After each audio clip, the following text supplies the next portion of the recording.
I never did. I mean, I know what it's like. I got high a couple times in college. Didn't do anything for me.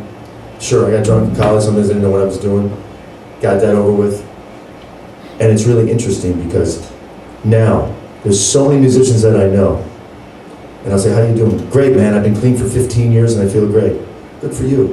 And there's other musicians I'll talk to and I'll say, how you doing?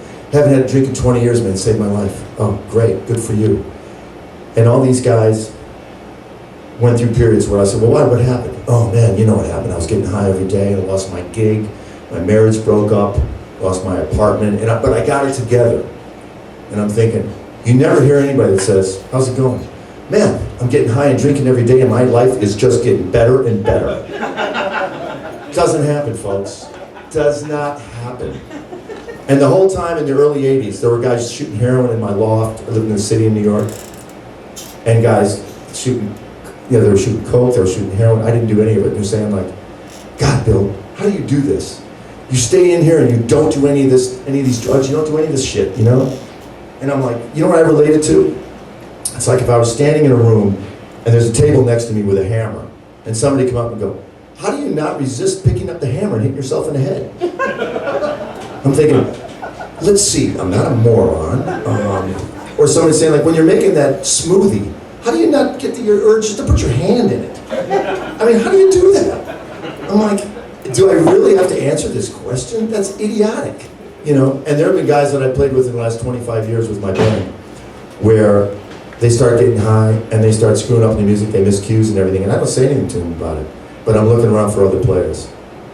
And if you're gonna spend this much time getting your instrument together, all these hours practicing and learning your craft, and you're gonna do something that's gonna take away from it, yeah, and folks, it will take away from it.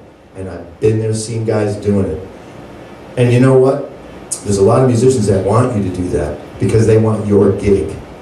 Because the higher you get, the drunker you get, the more of a fool you make of yourself, guess what? That leaves an opening for them. Because they'll eliminate themselves, and then they got the gig. Because some of those gigs, you can travel all over the world, and you can see beautiful places in all these different countries. And everybody wants that gig. So if you want to do something stupid and take it away and give it to somebody else, be my guest.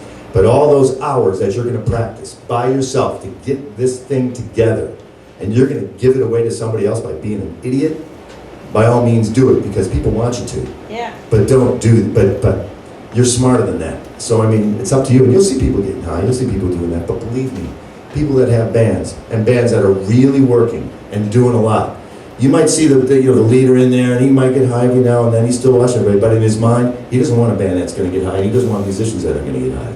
He wants players that are going to get out there and they're going to play and they're going to be there for the music. Trust me, I know. I've heard the story a million times.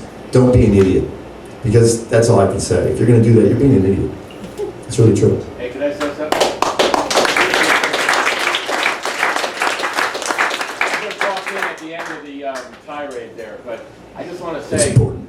there was one point that I was auditioning bass players for my band, and this guy came in, and he had a really good reputation, and he came in and he told me how he had just gotten high and he was ready to play, and before I heard one note, I thought to myself, you don't have the gig, you're gone. You know, I'm not going to hire you, I don't care how good you sound. He got high for the audition. You know, anyway, I agree with Bill. Yeah. I'm just saying, and I'm speaking, this is my viewpoint. I've just seen it a million times, and it's like, you know, I was with Miles Davis in 1980 when he was getting high and everything, and I wasn't. And I was carrying him out of bars sometimes and bringing him back to his apartment. And he thanked me for it later on and talked about it in his book about, to me, it's not something that it's not a decision I have to make. I mean, it's insanity to me. I have a beer and I hang out, you know, I've get drunk before and probably will again in the future, but I'm not going to do anything stupid. I mean, you know, it's 2 glasses. I don't want a headache now anyway. It doesn't work for me. But anyway, any questions before we wrap it up? Yeah. I just wanted to say one thing about the soloing. Yeah, Ron. I have a band and I front my own band and I play all the guitar solos. And I just feel like when you solo, that's totally your time to shine. And I don't think you should have to worry and play it too safe because you're afraid of going, like he was saying, the band going left. Well, the band should just always follow you. When you're soloing, I feel like it's your time and the band should follow you.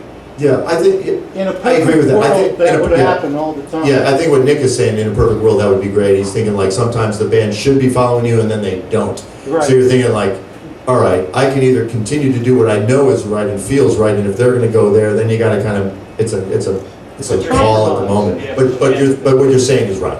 Absolutely. If you're playing a thing, they should be listening to you and following you.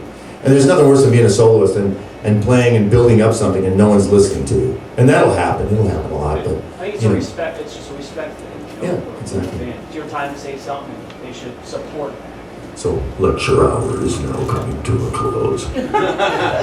But I did want to say those few things because I have been, I feel old now. Yes, Laura. We're talking about cheap phrasing. Yeah. How can you really determine if your phrasing is cheap? How can you tell if your phrasing is tasteful? Try to do a certain style and stick to that for a while. And don't ever think you're going to be a lick player or you're going to only play that style. Get into a style. Listen to somebody you like and really get into figuring out what they're doing. Write out those phrases. Record yourself. You'll be able to tell what works. If you play simple phrases that sound good, each one, and start putting them together, your playing is going to elevate in 1 hour. That's what I did, and it really helped. I've been faking people out for years and years and years.